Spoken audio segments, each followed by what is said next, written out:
What's going on, golf addicts? Welcome to Tour Junkies After Dark, presented by DK Sportsbook. I'm your host, DB. Cheers. Got my podcast juice here. Little Good tequila stuff. for me tonight. What do you got? That's a little liquor drink. You had some beer earlier. What do you got?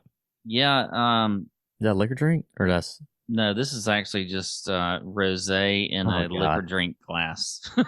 Yeah. We're already. Let's start over. Yeah. It's the Tour Junkies After Dark. We just record our own podcast for the betting DraftKings show, DFS, whatever. It's the Honda 2022 from PGA National as the PGA Tour takes off to the East Coast. We've been on the West Coast. We've been in the desert. We've been in California. We've been in Hawaii. All that good stuff for 2022. Now we're at Palm Beach Gardens on the eastern coast of Florida for the Honda. It's a tough golf course. We just recorded the shows. We went into detail about how PGA National tends to play. It's one of the more difficult courses on the PGA Tour rotation. The winning score is probably projected somewhere in that 8 to 10, 11 under range. The field is kind of weak right now, and it's a lot due to the genesis that we just saw last week where Joaquin Niemann won, and we had zero exposure to Joaquin Niemann. Good God. Strong field there, and then you got the Players coming up in just a couple weeks, so guys taking some time off. It's not the strongest event in the world, but it could be long shot season. And, we have a great record at this event. Last year, me and Pat both had Matt Jones on our betting cards at 150 to 1. And then 2 years ago in 2019, or 3 years ago, I guess now, good Lord, I had Keith Mitchell at 150 to 1 when he popped up and took down the trophy at PGA National. So this is an event where the long shot can definitely come through. For that reason, Pat, if we look at the top of the board, the betting board, I don't love anybody. I mean, I really don't. Like, the top of the betting board this week is not like what we've seen in some of these weaker field events lately, where even Rahm or Cantlay or Justin Thomas or one of those guys are showing up. I mean, the top of the board is literally Sung Jae Im, which I love Sung Jae, and he's won this event before, and I like him in DFS. But am I going to bet him at 10 to 1? Absolutely not. Like, I wouldn't bet John Rahm at 10 to 1. So why would I bet Sung Jae Im at 10 to 1? I just don't love really anybody in this shorter range, with the exception of maybe Brooks Koepka at 20 to 1, even though he missed the cut last week. He's obviously a Florida boy, loves the Bermuda. He's a total driver of the golf ball, and he loves hard golf courses. Is 20 to 1 the right number for him? I'm not sure, but more than likely I'm staying away from this range altogether. What do you think, and are you playing anyone in this 25 to 1 or shorter kind of range? Yeah, I think that you're right. I mean, this is one of those weeks we see a lot of carnage, especially when it comes to DFS. So I don't really want to play a guy like Sung Jae Im. I do like Shane Lowry at 22 to 1. I think that's a pretty good number for him. But it's not one I'm crazy about. But if I'm going to kind of plant my flag on a guy that's in the shorter range, I do like Shane Lowry a lot. One of the things that, with the stats that I love this week is bogey avoidance. And that's because this is a course where there's a lot of trouble off the tee. 15 of the 18 holes have water hazards. Okay.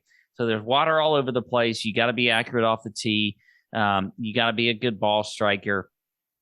And Lowry's a guy that just fits that mold, doesn't make a whole lot of mistakes. We've seen that with his Open Championship win a few years ago. He's a guy that just kind of plods his way around the course. He's very smart around the course. So I like that for Shane Lowry. But really outside of that, there's really, the next range, when you get above 25 to 1, that is like that 25 to 80 to 1 number is what I really love for this tournament. Yeah, I mean, I definitely think that range is where the winner is going to come from. And we've seen a mixed bag here at the Honda. I just mentioned two guys we nailed it at 150 to 1, but Sung Jae, Justin Thomas, Ricky Fowler, Adam Scott, all recent winners that have been in that short to mid range. And when you look at the DraftKings odds board here, it looks like that's kind of where it's going to come from. So let's get into that range. Kind of that longer than 25 to 1, but maybe up to that 75 or 80 to 1 range. I like Mito Pereira at 45 to 1. He's a popular DFS play. The guy's very talented. He made it to the PGA Tour last year under a battlefield exemption, which is winning 3 times on the Korn Ferry Tour. Mito's a stud. He's just a ball striker. I think he's going to be better off here in Florida now that we've gotten to this East Coast stuff and got off that POA green surfaces. Mito at 45 to 1, I'm a believer in. A guy that I know both of us are on that we've talked about, but we have to bring him up again, is Jonathan Vegas. Now, He's 40 to 1 on DraftKings Sportsbook. If he gets any shorter, I might stay off of him. But Johnny V loves this place. He plays good in hard golf courses, tough, difficult golf courses. Got plenty of length, so he'll probably club down a lot off the tee. And he's been playing okay. He's checking a lot of boxes. So Johnny Vegas at 40 to 1, Mito at 45 to 1. And for me, Lucas Glover at where is Glover at? Where's he at? I lost him. Lucas is at 65 to 1 on DraftKings Sportsbook. Good ball striker, multiple time winner on the PGA Tour, won last year. The putter's terrible, okay? If he can just be average with the putter, he's usually good to go. But he's been checking boxes. He's playing well right now. So Lucas Glover at 65 to 1 is interesting to me. And I'll give you one more, and it's Chris Kirk at 70 to 1. Resurgent player over the last couple of years. Definitely hits a lot of fairways, hits a lot of greens in regulation. I'll go Chris Kirk at 70 to 1 as well. And that's probably it for me until we get into like the bombs. But I think the winner's going to come from this spot. Yeah, I really like this range here. And I will start with Vegas. I'm just like you. I love Jonathan Vegas this week. I think he is a fantastic play. And then Christian Bazooden, he is at 40 to 1. No, sorry, 50 to 1. I think that's a good number for him. I've seen it even shorter, around like 40 to 1, but you got it at 50 to 1 on DraftKings Sportsbook. He's a guy, another guy that doesn't make a whole lot of mistakes out there. He's just a good, solid player. And I could see this week being the week that he gets his first tour victory. So I like Christian Bazooden out. Seabez, as we like to call him. Seabez, yeah. Also like... That's his rap name, Yeah, a little Seabez. Yeah. Also like K.H. Lee, which you don't like. You're not a big fan of K.H. Nope, can't stand him. Yeah, you don't like the. I'm going to talk about two guys in a row that you can't stand, but I think KH Lee is a good play this week, and then also CT Pan. Don't like him either. 70 to 1. I've seen CT much shorter than 70 to 1, and I like CT Pan this week. Good ball striker, good off the tee. He's just one of those guys that I feel like on a course like this, he can fit well. So CT Pan there at 70 to 1. Now we got a few longer range plays. For me, I'm not really like taking a whole lot of guys that are in that like 75 to 125 to 1 range. I do like Michael Thompson in here. He's won this course or tournament before. I think he could be a good play. He's at 80 to 1. But outside of that, there's not a whole lot of guys in this range that I like. I want to go more long shot for the next range. Yeah. I like Grayson Sigg. Where's he at right now? I can't even freaking pay attention to where I'm at. All right, Grayson Sigg. 70 to 1. 70 to 1. It's okay. I mean, I'm not in love with that number, but I am in love with Grayson Sigg. I'd probably rather have him as a top 20. He's at like plus 280 as a top 20. Southern boy, loves this grainy Bermuda stuff. Ball striker, good in the wind. I've been playing well in 2022, so I'll get down with some Grayson Sigg. Other than that, I'm probably out in this range too, honestly. I kind of want to get into the longer shots. It's a guy that we've talked about before. Where is he? Let me find him here. And we just hit him at 250 to 1 a couple weeks ago when he won the American Express. Hudson Swafford is at 180 to 1.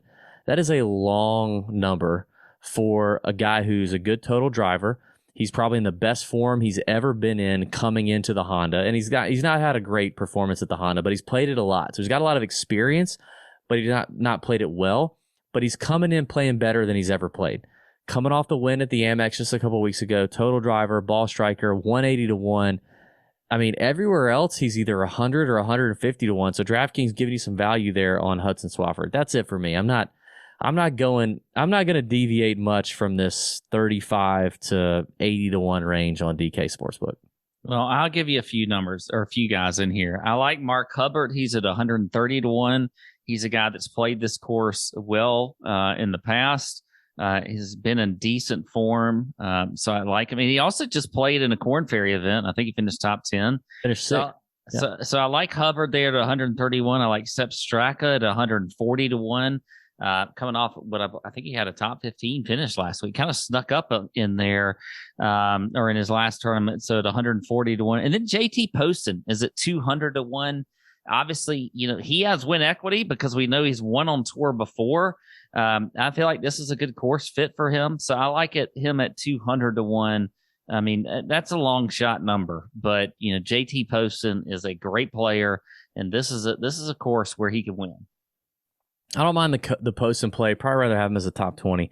All right, any top 20s you like? I'll take a couple guys I've mentioned. Vegas is at plus 150. Mito Pereira is at plus 170. I also like Keith Mitchell. I'm a little hesitant to pull the trigger on Keith Mitchell to win at 35 to 1. But the plus 150 number I like. He's obviously in good form. Won here in 2019. I'll go there. We already mentioned Grayson Sigg at plus 280. That's probably it for me. I like the Sigg play. We just talked about Poston. He's plus 550. I love that. Top 20. I think that's a great, like, if you don't want to, if you don't want to do the outright at 200 to 1, I think plus 550 is fantastic.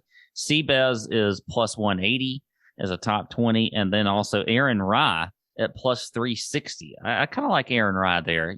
Good solid ball striker, good driver of the ball. And if it gets a little, like, the weather gets crazy, he's got two gloves on, so he can control that club. His club's not going to be slipping out of his hands and stuff. Iron covers, so his irons will stay dry. Everything's protected for Aaron Rye. If we get any kind of weather, clubs are protected, hands are protected, everything's good. He's probably a double bagger, down low, if you know what I mean. Yeah. Probably does that. Awesome. All right, well, there you go. Tour Junkies After Dark presented by DK Sportsbook. We've been hitting winners, people. I mean, we've given you 3 winners in 2022 alone. Last week was terrible, but this week can't be any worse. Literally can't be any worse. So it's golf betting. It is what it is. You lose more than you win. But let's get it this week. Hope you guys do well. DK Sportsbook, Tour Junkies. We'll be back next week. See ya.